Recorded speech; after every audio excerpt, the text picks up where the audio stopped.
You know that feeling when you're just going through the motions, when life feels a little, I don't know, muted? Yeah, like the colors seem a bit dull, maybe the music's just a bit off-key. Exactly. It's not always like outright sadness, but there's that quiet hum of something's missing. You might not even be able to put your finger on it. Mm-hmm. That subtle sense that the zest is dwindled, Yeah. your usual enthusiasm is kind of faded. Yeah. Have you ever felt that quiet hum? Oh, absolutely. Yeah. It's a really common experience, this feeling of having lost your spark, your joy. It can creep up on you, subtly at first. Right. Until one day you realize you're just existing, maybe, instead of truly living. Mm.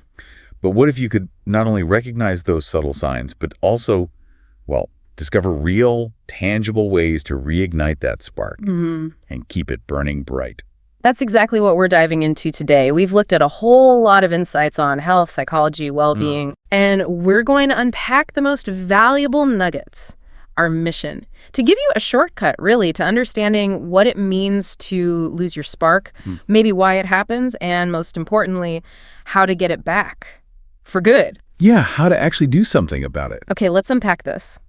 Think of your inner spark, maybe not like a light switch, but more like a campfire. Okay, I like that analogy. Sometimes it's blazing, right? Sometimes it's just glowing embers, and sometimes, it feels like someone's poured water on it. Definitely felt that. So today, we're going to become expert fire starters. First, understanding why the flames die down, then learning how to find the right kindling, the right fuel to get that blaze roaring again.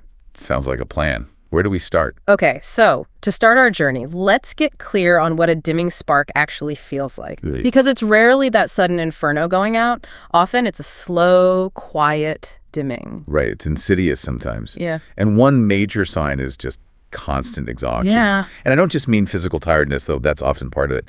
It's that emotional and mental drain, where even simple tasks feel monumental, like trying to haul logs for that campfire, but your limbs just feel heavy and your spirit feels even heavier. Yeah, I get that. And you might also find maybe you've stopped dreaming. Yes, that shift in focus from what could be to just what needs to be done. Right. Just the to-do list. Exactly. It kind of begs the question, doesn't it?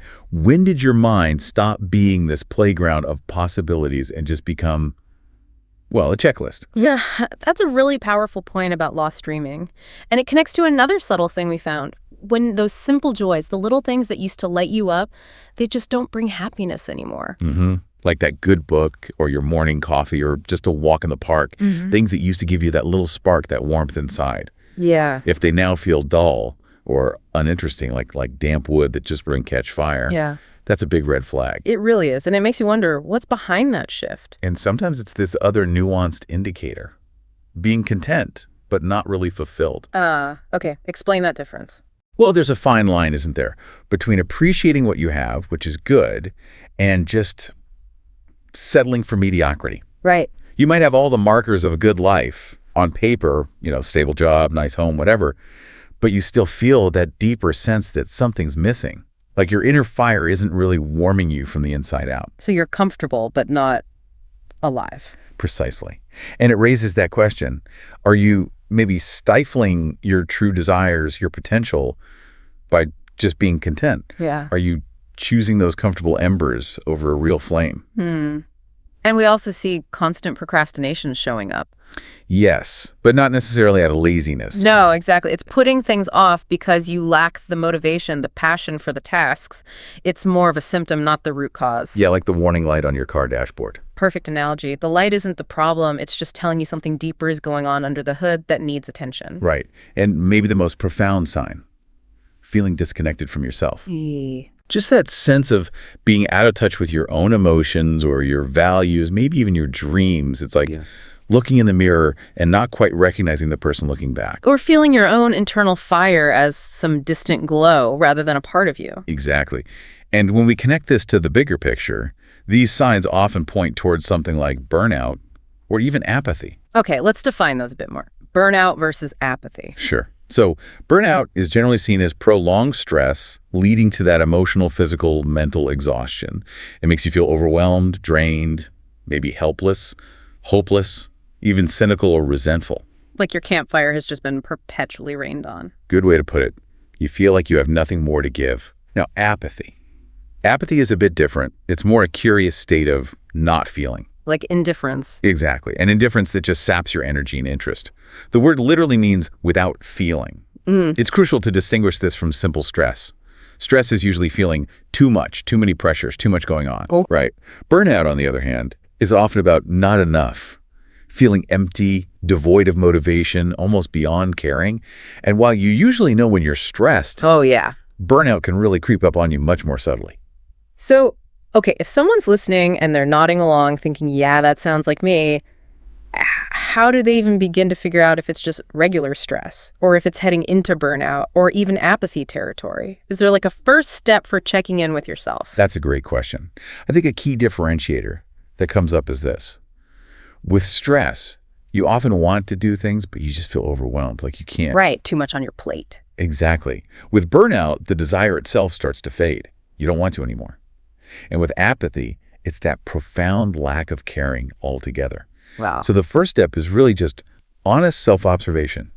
What do you feel? What don't you feel? What's your energy like around the things that used to matter to you? Just noticing. Just noticing.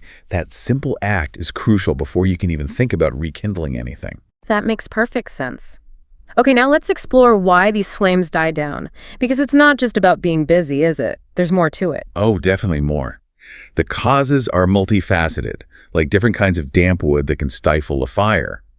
For burnout specifically, it often stems from work-related issues. Yeah, work comes up a lot. It does. Things like feeling you have little control, maybe a lack of recognition for your efforts, unclear demands, monotonous tasks day after day. Or just a chaotic, high-pressure environment. Absolutely. But it's not just professional life. Lifestyle factors play a huge role too. Like what? Well, working too much without making time for socializing or relaxing. Lacking those close, supportive relationships. Taking on way too many responsibilities without asking for help. Or maybe not being able to get help. Or simply not getting enough sleep. Basic stuff, but critical. Imagine trying to keep that fire going when you're just constantly exhausted. Yeah, you've got no fuel in the tank. And sometimes it's even about our personality traits, isn't it? That's true. Things like perfectionistic tendencies. Many of us are.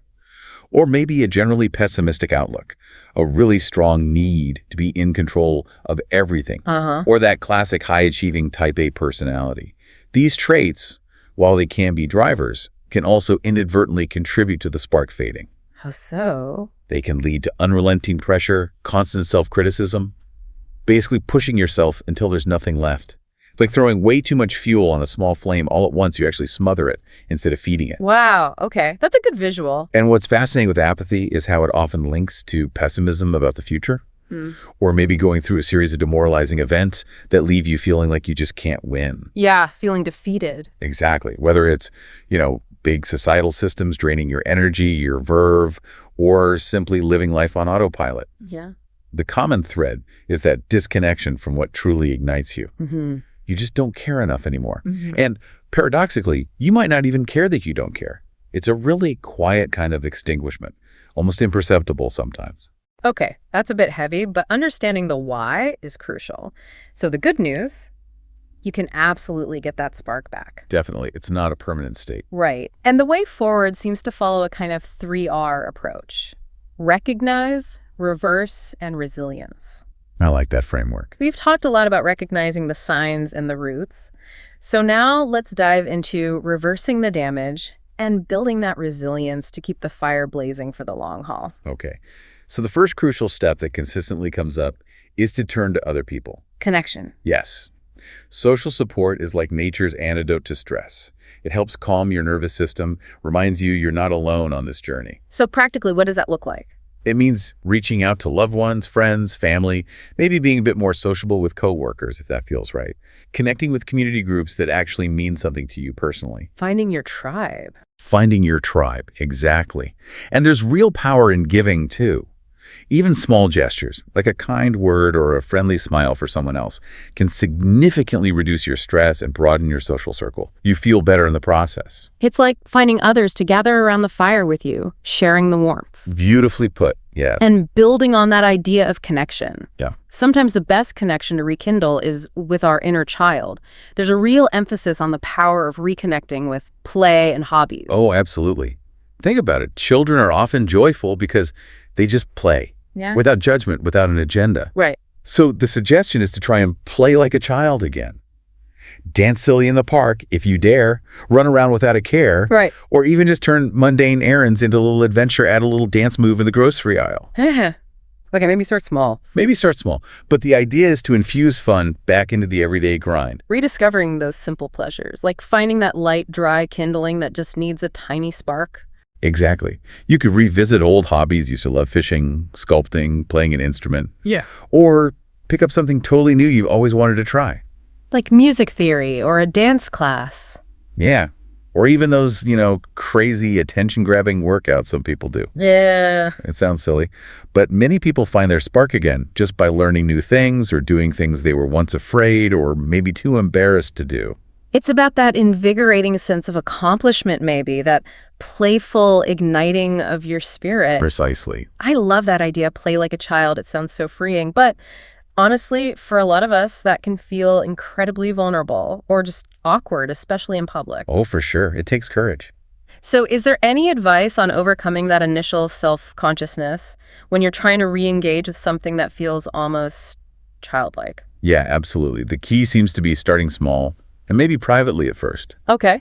Dance in your living room when no one's watching, sing loudly in the shower. Just get used to the feeling yourself. Build up the comfort level. Right. Then maybe invite a trusted friend to join you in something low stakes. The idea is to dismantle that judgment you anticipate from others, and crucially, from yourself. The self-judgment. That's the big one. It really is. Remember, play is about the process, not the performance. The genuine joy comes from the freedom of expression, not from impressing anyone. That's a great point. Okay, what else? Well, there's the incredible power of nature and animals. Oh, yeah. Big one for me. Just walking outside, breathing fresh air, getting some sunlight, or spending time with pets, dogs, for example. That unconditional love, zero judgment. They're just happy you exist. Exactly. They help you tap into that pure state of just being. They're like these little constant beacons of simple joy. Totally. And also, reading a good book, that came up too. Yes. Losing yourself in a story in a good way. It provides an escape, a different kind of joy, especially away from screens and the constant online buzz. Let your mind wander and reconnect. Important. Now, shifting gears a bit, mindset. Gratitude and self-compassion seem key. Hugely important. Gratitude is about intentionally noticing and affirming the positive gifts you receive, however small they seem. Like what? Give me an example. Oh, anything. Flowers blooming on your walk. Finishing your taxes, that's a gift. Someone holding the door open. Just noticing these things. So keeping a gratitude journal, maybe? That's a classic technique. Or just using your senses, really appreciating sights, smells, sounds, textures throughout your day, and regularly expressing thanks, either out loud or internally. It can literally start to rewire your brain for more joy. Okay, rewire the brain. That sounds significant. It really is. And this isn't just, fluffy, feel-good advice. There's actual science here. Research demonstrates that a consistent gratitude practice doesn't just feel good. It can literally change neural pathways. No. It's shown to activate brain regions linked to pleasure, social bonding, and stress regulation, like the prefrontal cortex. Some studies even suggest it can boost your immune system and reduce pain perception. We're talking tangible shifts in brain chemistry, maybe increases in dopamine and serotonin, those natural mood lifters. It's like a cognitive recalibration for your inner fire. That's fascinating. Okay, so gratitude is powerful. What about self-compassion? That sounds related, but different. It is. It's about being kind and understanding towards yourself, especially when you're struggling, just like you would be towards a friend who's having a hard time relighting their fire. Instead of beating yourself up for feeling dull. Exactly. Recognize that pain, struggle, recovery. These are shared human experiences. You're not facing this alone, and it's okay to not be okay sometimes. It's about accepting your humanity rather than being critical of yourself for dimming. So how can someone practice that? Like in a really tangible, everyday way? It sounds nice, but how do you do it? Okay, a simple exercise. When you notice that inner critic piping up, just pause. Okay. Then imagine a close friend telling you the exact same harsh thing you're telling yourself. What would you say to them? Right, you'd probably be much kinder. Almost certainly. You'd offer words of comfort, understanding, encouragement. So the practice is then to direct those same words inward to yourself. Treat yourself with the same warmth you'd naturally extend to others. Okay. I can see how that could shift things. It takes practice, I imagine. Definitely takes practice, like any skill. Okay. Now let's talk about work. Since that came up as a major source of burnout, what can you do there? Well, one approach is to try and reframe how you look at your work. Can you find some value in what you do, even if it's not your dream job? Focus on the positive aspects. Yeah, or focus on how your role helps others or provides a needed service. Making connections, even friendships at work, can also make a big difference. Building that social support within the workplace. Exactly. But sometimes, if burnout feels really entrenched or inevitable in a particular situation, taking time off is crucial. Like a real break. Yes, a real break to actually recharge. Even a temporary step away can work wonders, letting you get some distance and pursue other recovery strategies we're talking about. Which raises that question for you, the listener. What aspects of your daily life, especially work, could you maybe reevaluate to find a bit more joy and a little less stress? A good question to ponder. And of course, we can't forget the foundation, physical well-being. It's the fuel for your fire, right? Absolutely fundamental. Moving your body. Yes. Doesn't have to be intense marathon running unless you love that. Jogging, weightlifting, yoga, just dancing around your house. It makes you feel amazing, increases blood flow, makes you feel more present and active. And sleep. We mentioned it, but it's so critical. So critical. Getting plenty of good quality sleep and supporting your mood with a healthy diet. What does that look like, generally? Generally, minimizing things like excess sugar, refined carbs, maybe too much caffeine for some people, and increasing things like omega-3 fatty acids found in fish or flax seeds, which have good evidence for supporting mood. It's about asking yourself, is this behavior helping or harming my energy, my internal flame? Exactly. That constant internal monitoring, but from a place of care, not judgment. Okay. So finally, to really rekindle that spark and keep it roaring long-term, meaning and purpose. The big one. This is about identifying what you truly care about most, recognizing your unique strengths and talents. And figuring out how to use them. Yes, reflecting on how you can use those strengths to contribute to something larger than yourself, the greater good, however you define that. It's applying your skills in a way that feels meaningful to you and maybe Right. helps the world in some small way. That's the purpose that keeps the embers glowing, even when the wind blows hard.